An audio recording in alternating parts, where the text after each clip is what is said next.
Today's story is a chilling reminder of how greed can poison a family from the inside out. It's about a man who believed in the best of his loved ones, only to discover a betrayal so profound it nearly cost him his life. As you listen to his journey, think about this. Have you ever been through something like this? If you have, please know this is a safe space to share and heal. Now let's begin. My name is Ethan Hayes. I'm 34 years old, a cybersecurity specialist living in a quiet suburb of Austin, Texas, where oak-lined streets and stone-faced houses sit peacefully under a vast blue sky. From the outside, my life probably seems perfectly ordinary. I have a loving wife, Claire, a bright young daughter named Maya, and a demanding job that keeps me immersed in lines of code, fighting invisible threats in the digital world. But this morning, as I stepped out of my house, the crisp autumn air felt different. It seemed to carry a silent, ominous warning. I didn't know it then, but in just a few minutes, everything I believed about my family, my life, and the people I trusted most was about to be shattered. I stood at my front door, holding a cold cup of coffee, my eyes scanning the clear sky. Today was a significant day, the day my grandfather, William Hayes's, will was to be read. My grandfather was a remarkable man, a real estate tycoon who built an empire in this region with an iron will and a surprisingly soft heart. He transformed empty tracts of land into thriving, beautiful neighborhoods. But to me, he was more than just a wealthy man. He was the only person in my family who ever looked at me with unconditional fairness and trust. I used to sit by his side for hours, listening to his stories about overcoming hardship and the immense value of honesty and patience. "Ethan," he used to say, his voice a low, steady rumble, "the true worth of a family isn't measured in dollars, but in how we treat one another when times get tough." Since his passing 2 months ago, however, my family has been in chaos. The air is always thick with tension, a tightrope of unspoken resentments and outright arguments about the inheritance. My father, Richard, speaks of my grandfather's will with a cold, calculating tone. My mother, Eleanor, tries to be the peacemaker, but the deep worry in her eyes betrays her anxiety. And my younger brother, Ben, seems interested only in securing the largest possible piece of the pie for himself. I, on the other hand, couldn't care less about the estate. I just want this painful chapter to be over so I can find peace again with my wife and daughter. But my family keeps pulling me into endless meetings and disputes. I'm exhausted by it all. I just want to escape. I sighed, setting the coffee cup down, and walked towards my car. I had to drive to the lawyer's office downtown for the will reading. I wasn't looking forward to it, but I knew I had to go, for my grandfather, and because a small, foolish part of me still hoped our family could find its way back to harmony. I opened the car door, slid into the driver's seat, and had just put my hand on the key when a loud, frantic bang erupted against the driver's side window. Startled, I whipped my head around, my heart hammering against my ribs. It was Marcus, the homeless man who often sat at the corner of my street. His clothes were tattered, his white hair a tangled mess, but his eyes gleamed with an urgent terror that sent a chill straight down my spine. Marcus wasn't a total stranger. I often stopped to chat with him, offering him a few dollars or a sandwich. He always greeted me with a toothless smile, sharing fragmented stories of a life lived long ago. But this morning he wasn't smiling. He banged on the window again, harder this time, his hoarse voice a desperate shout. "Ethan, don't drive that car."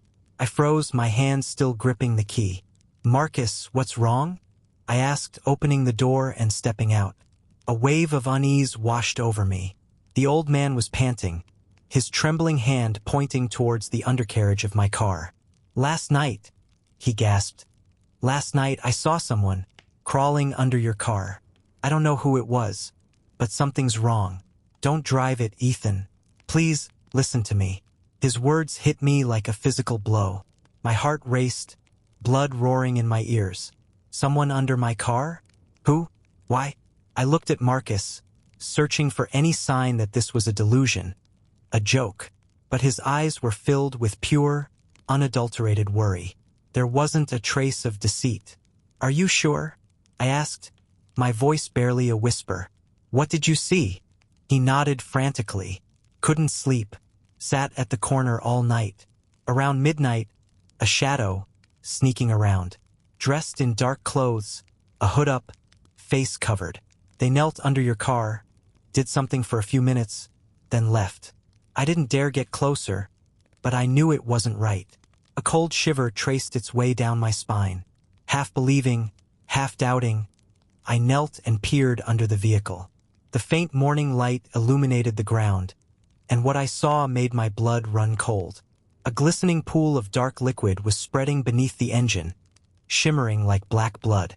I reached out, my fingers touching a slick, viscous fluid. Brake fluid. I leaned closer, my heart pounding in my throat, and then I saw it. The brake line had been severed with a clean, sharp cut, as if sliced by a professional tool. If I had started that car, if I had driven out onto the main road, the brakes would have failed completely. An accident, a fatal one, was almost certain. I sank to the ground, my hands trembling, my mind reeling. Who would do this? Who wanted me dead? I looked up at Marcus, my voice breaking. You saved my life. If it weren't for you. The old man shook his head, his cloudy eyes softening. You've been good to me, Ethan. You never looked at me like I was trash. Today, I'm just returning the favor. My mind was a vortex of fear and confusion. I thought of my father, Richard, and his cold ambition. I thought of my mother, Eleanor, and her passive complicity. And I thought of Ben, my younger brother, who had always lived in my shadow, seething with a resentment I had never fully understood. Could they go this far? Could one of them or all of them want me dead? I shook my head, trying to banish the horrific thought. But the severed brake line was real. The pool of fluid was real. This wasn't a random act of vandalism.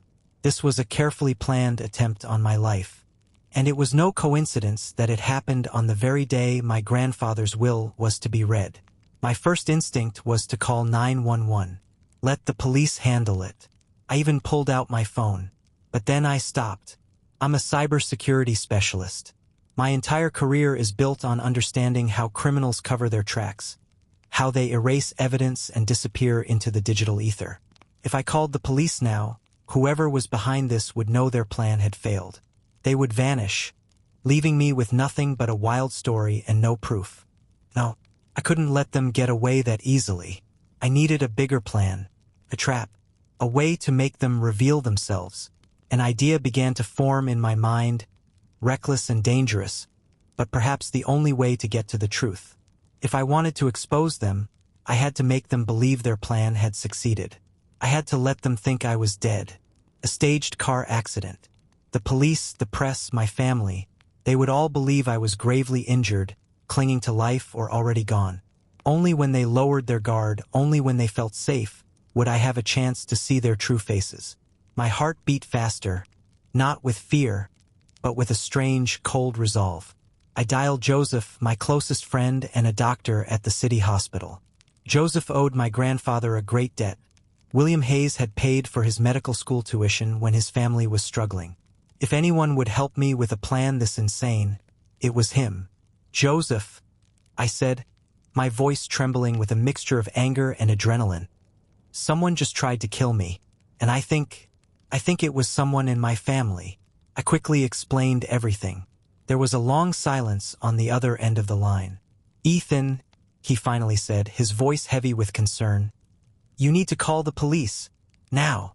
No, I cut him off. They'll disappear. I need you to help me do something bolder. I want to stage a car accident. I want everyone to think I'm dead. Another silence. I could picture him shaking his head. Ethan, this is insane. What about Claire and Maya?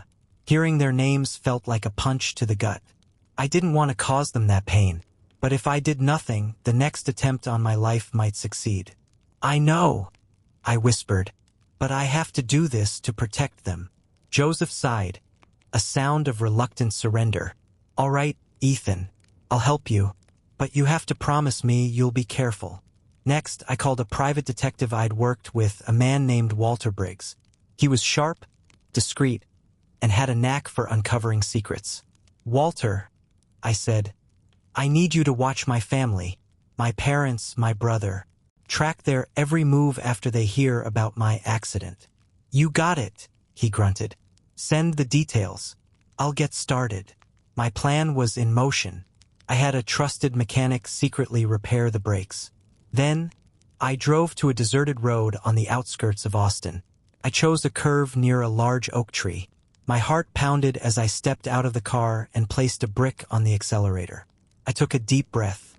3, 2, 1. I released the brake. The engine roared to life, and the car slammed into the tree with a sickening crunch. Smoke billowed from the crumpled hood. Minutes later, the wail of an ambulance, one Joseph had arranged, cut through the quiet air. I lay on the ground, feigning unconsciousness, as a paramedic smeared my face with fake blood. Victim is critical, possible clinical death, he shouted for effect. As they loaded me onto the stretcher, I knew the performance had begun. From a secure room in the hospital, I watched on a security monitor as my family arrived. My father, Richard, his face pale but his eyes cold and calculating.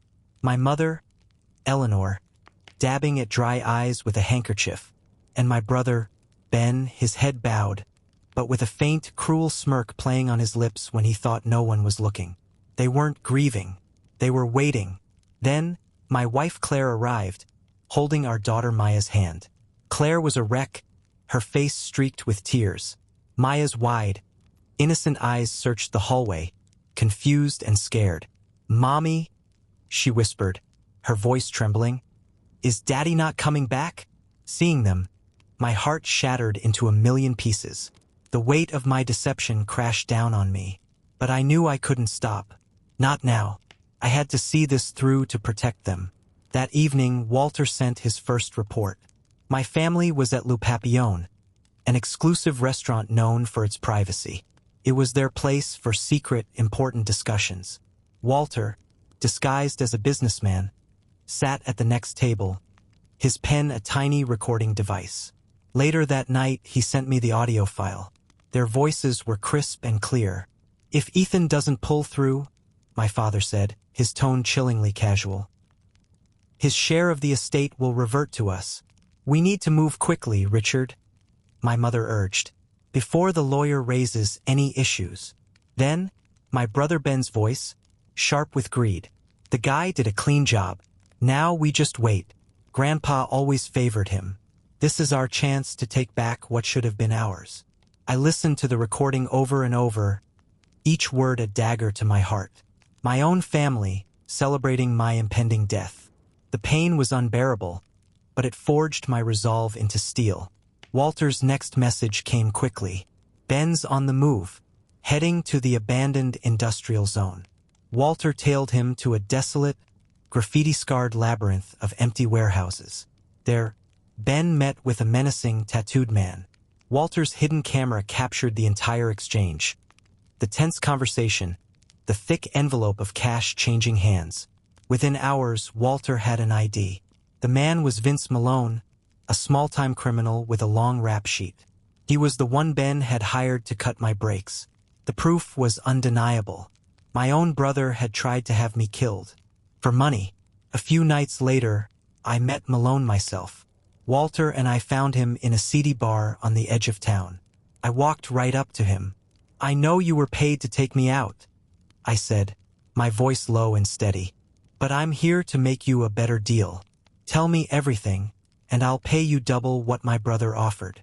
Greed won out. Malone spilled the entire story.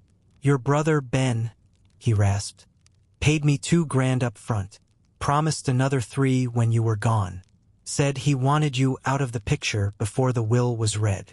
As he spoke, Walter's hidden devices recorded every word. When Malone was done, the distant wail of police sirens, a signal we had arranged, filled the air. Panic flared in Malone's eyes, and he bolted out the back door. "He won't get far," Walter said calmly. "We have what we need." With Malone's confession, the audio from the restaurant, and the photos of the meeting, we had an ironclad case. My family, believing I was on my deathbed, pressured the lawyer to read the will. It was time for my final move. The day of the will reading arrived. My parents and Ben sat around the long conference table, their faces a mixture of feigned grief and greedy anticipation. The lawyer, who was in on my plan, cleared his throat. "Before we begin," he announced, "there is someone here who would like to join us." The door opened and I walked in. The color drained from their faces. My mother gasped. My father froze. Ben stumbled back, his eyes wide with terror. You were supposed to be dead," he stammered. I said nothing. I simply placed a USB drive on the table. The lawyer plugged it in, and Malone's confession filled the room. Next, the audio from the restaurant played, their own voices plotting to seize my inheritance. As the last damning word echoed in the silent room, the door opened again. 2 police officers stepped inside. "Richard, Eleanor, and Ben Hayes," one said, his voice flat and official. "You are under arrest for conspiracy to commit murder." Justice was swift. With the overwhelming evidence, they were all found guilty. But the final, bitter irony came when the will was officially read. My grandfather, in his wisdom, had not favored me. He had divided his estate almost equally among all of us, hoping it would bring us together. My family had tried to kill me for a fortune that was already theirs. Their greed had cost them everything. I became the sole heir, a victory that tasted like ash. But as I walked out of that office and back into the arms of my wife and daughter, I knew what my true inheritance was. It wasn't the money. It was the love I had come so close to losing, and the life I would now cherish more than ever. My grandfather had taught me that a family's worth isn't in money. In the end, he was right. A truly heart-wrenching story of betrayal and the devastating consequences of greed. It's a powerful reminder to cherish the people who truly love us. We would be honored if you would share your feelings with our community. Who do you think was wrong here, him or her? What would you have done in their place? Can you relate to this story? Drop a red heart if you've been there. And finally, comment one word that describes how this story made you feel. If this story moved you, please give it a like and subscribe to Talesflix. Your support helps us bring these important real-life stories to light and helps others know they aren't alone. Don't miss our next story.